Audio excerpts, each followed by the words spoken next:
Hello student, welcome to Venturia classes. मैं हूं Tausif, your chemistry teacher. तो आई होप बच्चों आपने PYQs का फर्स्ट पार्ट देखा होगा that we have uploaded in our channel. So this is the second part of PYQs। चलिए बच्चों स्टार्ट करते हैं। तो फर्स्ट पार्ट में हमने बच्चों 10 क्वेश्चंस को डिस्कस किया था। ये नेक्स्ट 10 क्वेश्चंस है इस पार्ट में, तो आप इसको अच्छे से समझिए बेटा। Question number 11, what is the formula of butanoic acid. तो आपको बेटा अंदाजा हो जाएगा यहाँ पर क्या क्या पूछा गया बेटा। आपसे पूछा गया है ब्यूटेनोइक एसिड। ब्यूट का मतलब क्या होता है, as we have discuss in our previous videos. But का मतलब होता है बेटा क्षार, ठीक है। और उसके बाद आपने लिखा है एन। एन का मतलब यहाँ पर ये क्या होना चाहिए, सबके दरमियान में जितने भी कार्बन है सबके दरमियान में कैसा होना चाहिए, सिंगल कोवेलेंट बॉन्ड होना चाहिए। और आगे क्या लिखा हुआ है ओइक एसिड। तो ओइक एसिड क्या होता है, it is a carboxylic acid और इसका फार्मूला क्या होता है बेटा, COOH। तो यहाँ पर एक कार्बन तो ये हो गया बेटा, बाकी का आपको यहाँ पर चाहिए कितने टोटल मिला के 4। तो आपने करना क्या है, 4 कार्बन वाला देखो 1 2 3 4, उसके बाद 2 कार्बन 3 कार्बन और ये 4 कार्बन। बात समझ में आ गई। अब देखो जो भी मैंने अभी ऊपर लिखा है उसके अकॉर्डिंग बिल्कुल फिक्स बैठ है। ब्यूट मतलब 4 कार्बन 1 2 3 4। एन मतलब सिंगल, हर कार्बन के बीच में कौन सा बॉन्ड है, single bond, single single single. Oic acid का मतलब क्या हो जाएगा, COH। ये आ गया। अब आपने करना क्या है, एज वी हैव डिस्कस्ड कि कार्बन जो होता है वो टेट्रावैलेंट होता है। टेट्रावैलेंट का मतलब क्या हो गया कि उसके सराउंडिंग में 4 बॉन्ड होने चाहिए। तो अब यहाँ पर ये देखिए, यहाँ पर कितना है 1 2, तो यहाँ पर कितने हाइड्रोजन आने चाहिए बेटा 2।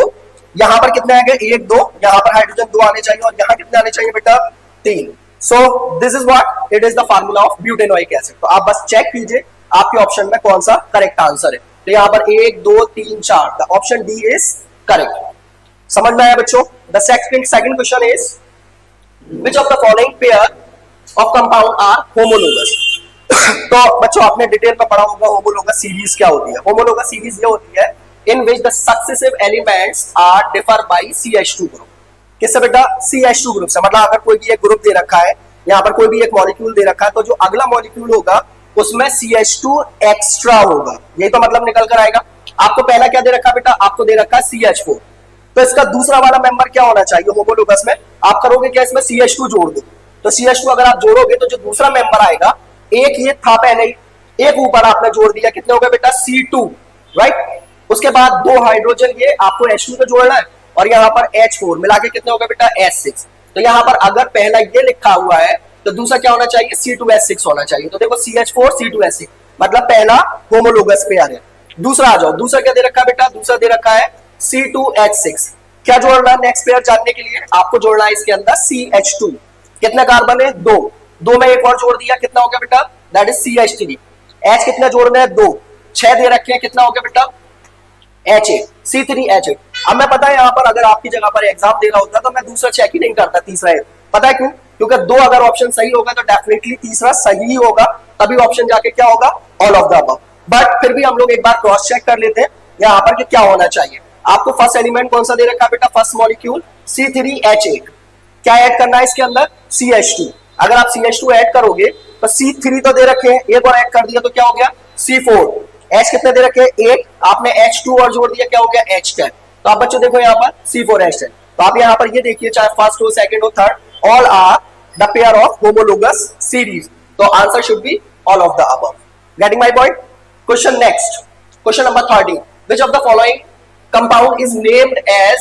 जो कंपाउंड यहाँ दे रखा है उसका नाम है, that is very interesting but it is little bit above your syllabus. अब यहाँ पर है क्या, देखो आइसोब्यूटेन। ब्यूट का मतलब 4 कार्बन और सबके दरमियान में सिंगल बॉन्ड एन। अब ये आइसो का मतलब क्या है ये जानना है आपको। उसके बाद बेटा ये नियो और उसके बाद ये पेंटेन। पेंट मतलब 5 और हर किसी के बीच में सिंगल।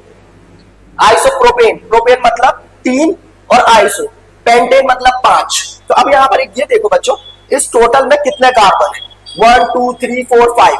अगर 5 है इसका मतलब ब्यूटेन हो नहीं सकता क्योंकि ब्यूटेन में 4 आते हैं। न्यू पेंटेन हो सकता है आंसर, प्रोपेन नहीं हो सकता, प्रोपेन में 3 आते हैं, तो ये भी आंसर नहीं हो सकता। Your answer should be either neopentane और आइसो। तो बच्चों आप लोगों को ये पता होना चाहिए एन पेंटेन।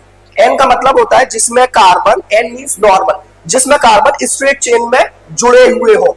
किसमें, एन मतलब नॉर्मल, कितने कार्बन जुड़े हुए हो, एन पेंटेन मतलब 5 कार्बन आपके लीनियर चेन में जुड़े होने चाहिए। तो 1 2 3 4 5। अगर ये वाली कंडीशन होती तब एन पेंटेन कहलाता।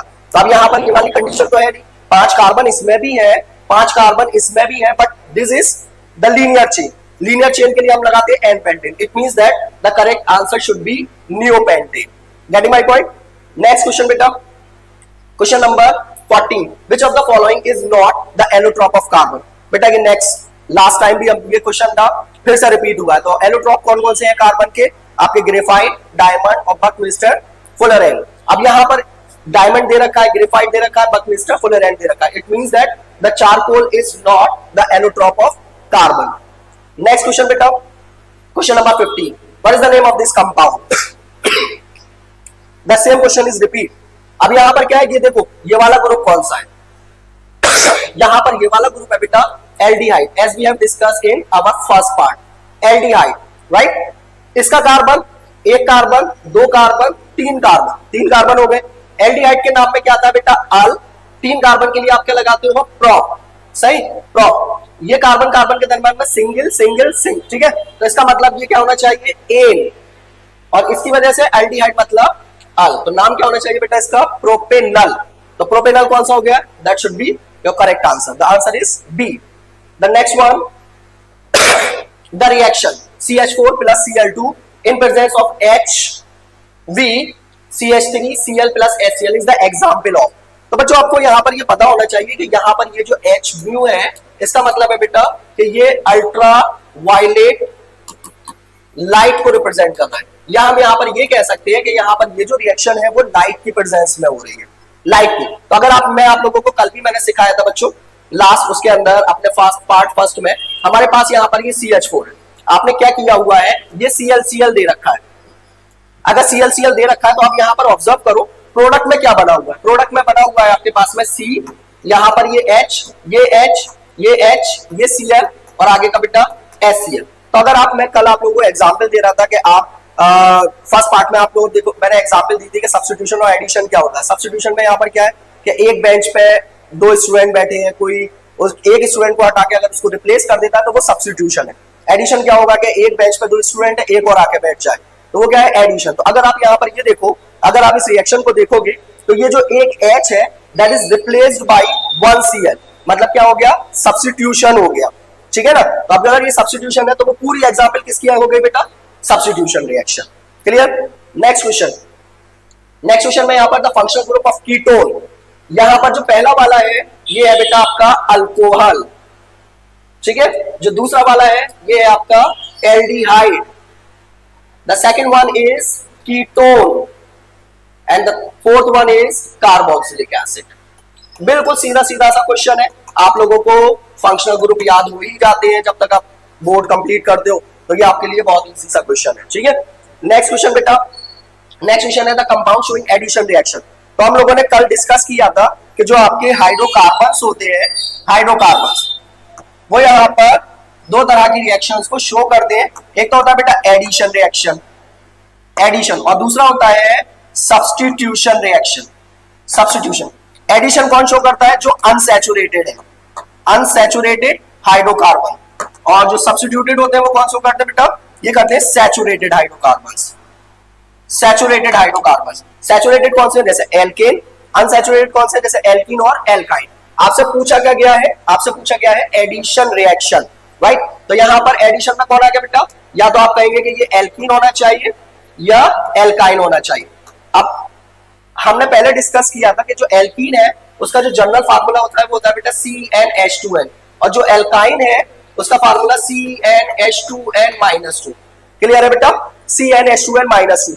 तब आपने ये पहचानना है कि कौन सा इसमें से ऐसा है जो इन दोनों को फॉलो कर रहा है। जो फॉलो कर रहा है it means that will give you the addition reaction. अब देखो यहाँ पर ये क्या दे रखा है? C4H10, 4 दे रखा है, 4 को डबल कीजिए 8, बट हाइड्रोजन कितने दे रखे हैं? 10, मतलब हाइड्रोजन 2 ज्यादा है। अगर 2 ज्यादा है इसका मतलब ये क्या है बेटा? ये है आपका एल्केन। क्या एल्केन सब्स्टिट्यूशन रिएक्शन एडिशन देते? नहीं, क्या देते? Substitution reaction. ये आ जाओ बेटा, कार्बन कितना दे रखा है? 1 का डबल करो 2, यहाँ कितना दे रखा है? 4, मतलब 2 ज्यादा। ये भी क्या है बेटा? एल्केन।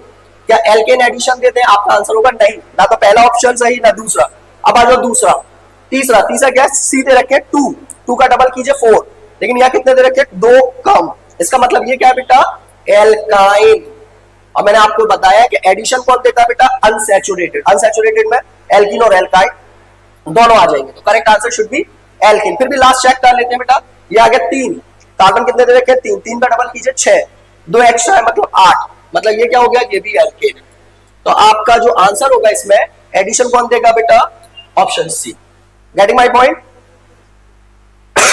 नेक्स्ट क्वेश्चन बेटा, the substance which can produce gas with baking soda solution. तो बेटा बेकिंग सोडा में यहां पर क्या होता है, बेकिंग सोडा है NaHCO3। हमारे पास बिल्कुल सेम क्वेश्चन रिपीट हुआ है फिर दोबारा से। मैंने आप लोगों को फर्स्ट पार्ट में बताया था, ये क्वेश्चन था बिल्कुल सेम, कि जब भी आपके पास में ये क्या है बेटा, कार्बोनेट है, कार्बोनेट, जब कार्बोनेट के साथ आपने यहां पर क्या दे रखा, कार्बोनेट, जब कार्बोनेट के साथ कोई एसिड रिएक्ट करता है, कौन, एसिड, तो वो हमेशा जो गैस प्रोड्यूस करके देगा वो कार्बन डाइऑक्साइड। ये कार्बन डाइऑक्साइड आई कहां से बेटा, वो that's coming from carbonate part. Getting my point. तो अब यहां पर आपको चाहिए क्या, एसिड। आपसे पूछा गया था substance which can produce carbon dioxide gas. कौन ऐसा सब्सटेंस है जो कार्बन डाइऑक्साइड प्रोड्यूस करके देगा, बेकिंग सोडा। ये तो आ गया बेकिंग सोडा। मतलब आपको करना क्या चाहिए, आपको एसिड चाहिए ताकि वो आपके बेकिंग सोडा के साथ रिएक्शन करके कार्बन डाइऑक्साइड प्रोड्यूस कर सके। तो अगर आप यहां पर देखोगे तो विनेगर, विनेगर क्या होता है, इथेनोइक एसिड। तो एसिड है जो इसके साथ में रिएक्शन करके क्या देगा आपको, carbon dioxide, because it's nature is acidic. Getting my point. Next question बेटा, व्हाट इज X। आपने लिखा है CH3 CH2OH। The same question is already repeat. यहां पर पहले भी यही क्वेश्चन था, अब यहां पर क्या दे रखा बेटा, आपको दे रखा है कंसंट्रेटेड H2SO4। हमने लास्ट पार्ट में, जो फर्स्ट पार्ट में हमने डिस्कस किया था कि जो H2SO4 है ये एक डिहाइड्रेटिंग एजेंट है। क्या बेटा, डिहाइड्रेटिंग एजेंट। डिहाइड्रेटिंग एजेंट का मतलब क्या हो गया, that will help to eliminate water from the given molecule. Given molecule कौन सा है आपके पास में, CH3 CH2OH। आपने क्या किया, आप यहाँ पर फर्स्ट पार्ट देखोगे तो सेम क्वेश्चन बेटा रिपीट हुआ है जो मैंने आप लोगों को कल मतलब लास्ट पार्ट में सिखाया था। ये आ गया OH। यहाँ पर मैंने कितने 3 दे रखे हैं, मैंने आपको समझाने के लिए, आसान बनाने के लिए एक H नीचे लगा दिया। अब यहाँ पर क्या होगा, जैसे ही H2SO4 डालोगे that will eliminate 1 water molecule from the given molecule. तो यहाँ पर ये जो होगा वो यहाँ से एलिमिनेट हो जाएगा। क्लियर बच्चों। अगर ये एलिमिनेट हो गया तो आपके पास में क्या बचता है, CH2, यहाँ पर ये आ गया CH2। अब एक एक बॉन्ड एलिमिनेट हुआ है तो यहाँ पर सिंगल बॉन्ड का कैसा आ जाएगा, डबल बॉन्ड आ जाएगा। क्लियर है बच्चों। तो यहाँ पर आपको क्या मिलने वाला है, CH2 डबल बॉन्ड CH2। बच्चों समझ में आ गया यहाँ पर ये क्वेश्चन। तो आई होप बच्चों ये PYQ समझ में आए होंगे आप लोगों को। ये हमारा पार्ट 2 था। मुझे पार्ट 1 में आप लोगों के कमेंट नहीं मिले हैं, तो बेटा इसका मतलब ये होता है या तो आपको वो क्वेश्चन समझ में नहीं आए या सारे समझ में आ गए, but it is not possible. तो बच्चों कमेंट कीजिए हमारे चैनल पर जाके वेंटोरिया क्लासेस, और अपने जो भी आपकी क्वारीज है उसको क्लियर कीजिए। उसके बाद में आप इस पार्ट 2 को क्लियर कीजिए ताकि आपके पास में ज्यादा से ज्यादा PYQs पहुंच जाए। Thank you so much.